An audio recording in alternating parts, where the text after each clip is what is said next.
حضرت بایزید بستامی کہتے ہیں کہ میں نے اپنی ماں کے آگے ہاتھ جوڑے، میں نے کہا امی تجھے راضی کروں یا رب کو راضی کروں؟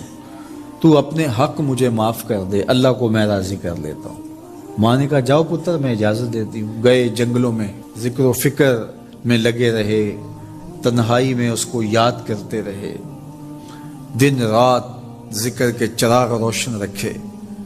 12 سال گزر گئے حق کی تلاش میں۔ ایک دن واپس بستام کے قریب سے گزر رہے تھے، خیال آیا چلتے چلتے ماں کو سلام کر جاؤں۔ دروازے کو دستک دینے لگے تو اس خیال نے ہاتھ روک لیا کہ ساری زندگی ماں کو سکھ تو دیا کوئی نہیں، اب دکھ بھی کیوں دینے لگے ہو؟ رات کا ایک پہر بیت گیا ہے، سردیوں کی لمبی رات ہے، ماں بستر میں لیٹی ہوگی، تیرے لیے اٹھے گی، دروازہ کھولے گی۔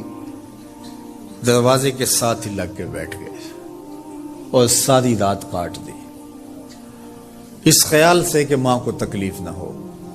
جب سحری کا وقت ہوا تو اندر سے جو نالی آتی تھی اس نالی سے پانی آیا، سمجھ گئے میری ماں تہجد کے لیے اٹھی ہے اور وضو کا پانی ہے، تو فوراً دروازے پہ دستک دی۔ اندر سے آواز آئی بیٹا بایزید میں ابھی آئی۔ مائیں بیٹوں کے دستک کے انداز سے جان لیتی ہیں یہ کس بیٹے کے ہاتھوں کا لمس ہے۔ 12 سال کے بعد آئے، دستک دی، کہا بیٹا بایزید میں ابھی آئی۔ ماں کی تو نگاہیں ہی دروازے پہ رہتی ہیں۔ اللہ اکبر۔ کہتے ہیں کہ ماں نے دروازہ کھولا، 12 سال جنگلوں کی خاک چھانتے بیت گئی تھی، پراگندہ صورت، بکھرے ہوئے بال، پھٹے ہوئے کپڑے۔ میری ماں کی جب نگاہ میرے پہ پڑی تو اس کی چشمان سے موٹے موٹے آنسو ٹپکنے لگے، اور اس نے ایسے ہاتھ پھیلا کے کہا مالک میرا بیٹا بایزید تیری طلب میں نکلا تھا، تو نے ابھی تک اسے اپنا قرب نہیں دیا۔ حضرت بایزید بستامی کہتے ہیں 12 سال کی ریاستوں سے جو کچھ نہیں ملا تھا ماں کے اٹھے ہوئے ہاتھوں سے مل گیا۔ میں نے کہا مالک میں تجھے کہاں ڈھونڈ رہا ہوں، تو کہاں موجود ہے؟ تو ماں باپ کی رضا اللہ کی رضا کا دروازہ کھولتی ہے۔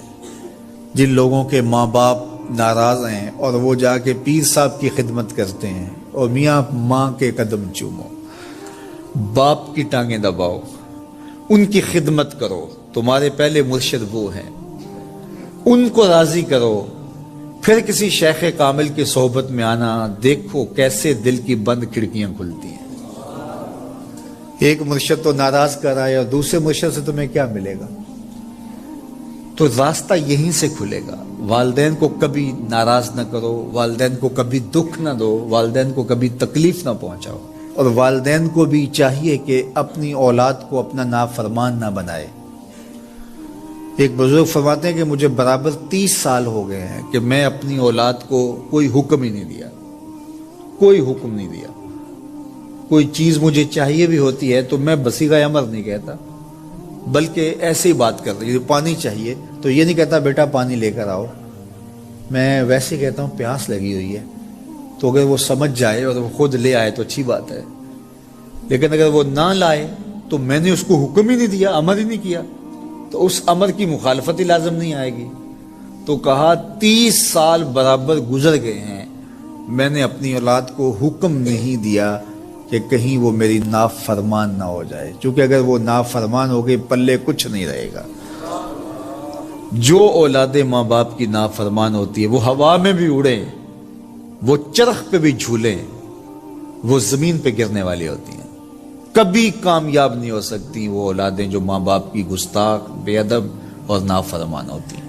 وہی اولادیں سرخرو، کامیاب اور کامگار اور بامراد ہوتی ہیں جو ماں باپ کی خدمت کرتی ہیں، ماں باپ کی دعائیں لیتی ہیں۔ وہ ایک بچہ ماں باپ کے پاؤں دبا رہا تھا، تو ایک بچہ ایک بر اعظم میں، دوسرا دوسرے بر اعظم میں، تیسرا تیسرے بر اعظم میں بڑے بڑے کاروبار کر رہا تھا۔ تو کوئی اس کا دوست ملنے آیا، اس نے کہا کہ اس نکمے کو بھی کہیں بھیج دو، فلاں جو ہے وہ یورپ میں ہے، فلاں امریکہ میں ہے، وہاں اتنی بڑی کمپنی اس نے کھولی ہوئی ہے، اس نکمے کو یہاں بٹھایا، اس کو بھیج دو، یہ تو نکمہ کسی کام کا نہیں۔ کہا یہ نکمہ ہی تو میرے کام آ رہا ہے، کہ نکمہ ہی تو میرے کام آ رہا ہے۔ تو اولاد خوش نصیب ہے کہ اپنے ماں باپ کی خدمت کرے،